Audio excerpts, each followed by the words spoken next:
साईं राम। आज का साईं वचन बाबा कहते हैं, बाबा कह रहे हैं कि मेरी बच्ची, अब तो तुम सब सच्चाई जान रही हो कि कौन अपना है कौन पराया है, कौन तुम्हें अपने स्वार्थवश मीठे बोल बोलता है, किसके हृदय में क्या छुपा है।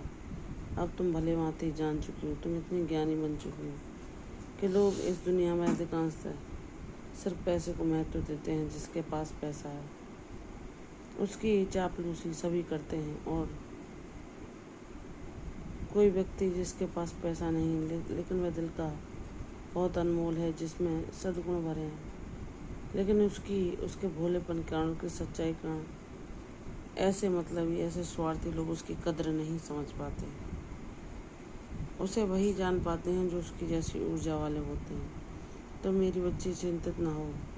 अब तुम्हें किसी की उन मीठी बात के जालों में नहीं फंसना है जो तुम्हारे भोलेपन के कारण तुम्हें दुख पहुंचाते हैं। तुमने लोगों को अपना समझा, तुम सबकी खुशी के लिए अपनी खुशी को भूलती गई, लेकिन उन्होंने तुम्हें उसके बदले में क्या दिया?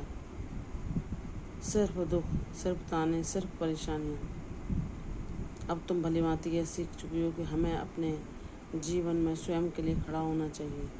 अगर कोई हमें हमारी सीधेपन को, हमारे भोलेपन को, हमारी मूर्खता या बेवकूफ़ी समझ रहा है, तो तुम्हें इतना ज्ञानी बनना चाहिए कि जिसने तुम्हें बार बार छला वह तुम्हें फिर से धोखा ना दे सके। इसलिए ऐसे लोगों से दूरी बनाओ।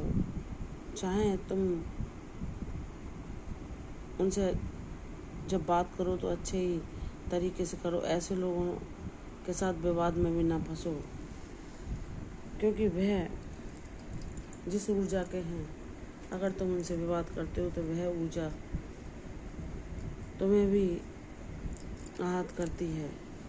इसलिए मेरी बच्ची, विश्वासपूर्वक, जैसे कमल कीचड़ में खिले होने के बावजूद भी अपनी सुंदरता नहीं खोता, वैसे ही चाहे तुम कितने भी नकारात्मक लोगों से घिर जाओ, लेकिन सिर्फ अपने लक्ष्य को, अपने ध्यान केंद्रित करो, अपने कदम अच्छाई की तरफ बढ़ाओ, अपने सत्कर्मों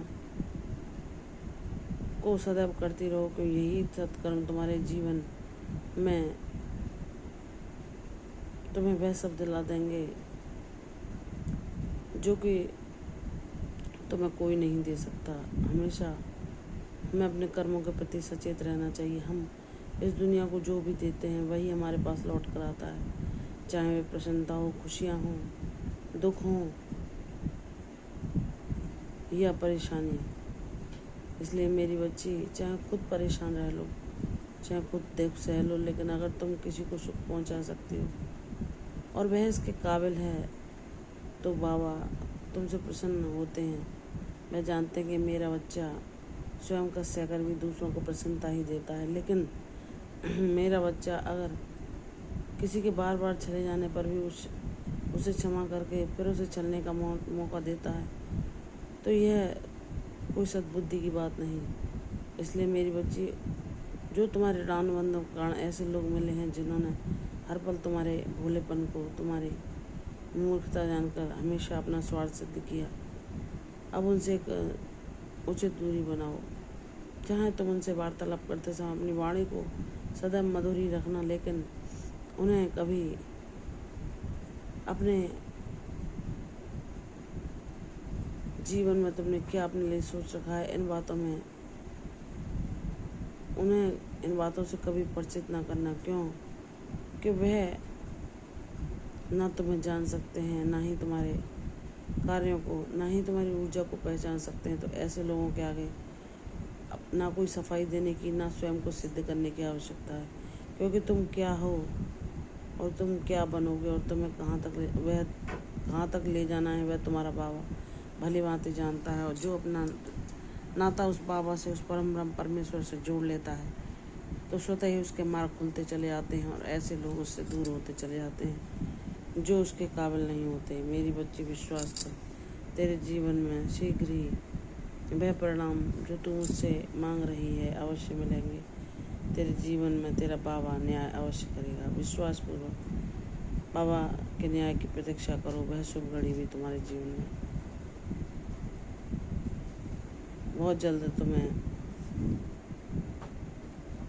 मिलेगी और तुम खुशी से प्रसन्न होकर